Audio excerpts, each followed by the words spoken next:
Roman citizen అని తెలియదు. ఈయన సేవ చేస్తారు, పట్టుకున్నారు జనాలంతా, ఈయన చంపాలంటున్న లోపల అక్కడికి వచ్చినాడు సహస్రాధిపతి. ఈయన వచ్చి ఏం చెప్తున్నాడంటే, ఫస్ట్ వాడిని పట్టుకొని కొరడాలతో కొట్టించండి రా, నన్ను విచారించకుండానే శిక్షించడానికి నీకు అధికారం ఉందా? శతాధిపతి ఆ మాట విని సహస్రాధిపతి యొద్దకు వచ్చి, నీవేమి చేయబోచున్నావు? నువ్వేం చేయబోతున్నావో? ఈ మనుషుడు రోమియుడు సుమి అని. వాడు రోమా సిటిజన్, కొంచెం చూసుకో, పక్కన చూసి చెప్పండి, కొంచెం చూసుకో, నువ్వు ఎవరితో డీలింగ్ లో ఉన్నావో కొంచెం చూసుకో. వాణ్ణి ఎవడైనా తెలియక శిక్షించినా కూడా రోమన్ కింగ్డమ్ వచ్చి యుద్ధం చేస్తుంది వాళ్ళని.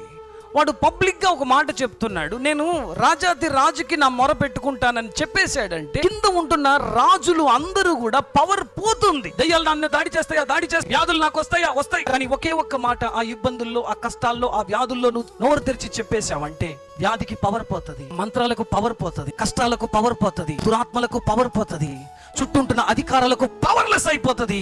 నేను యెహోవా యొద్దనే చెప్పుకొందును.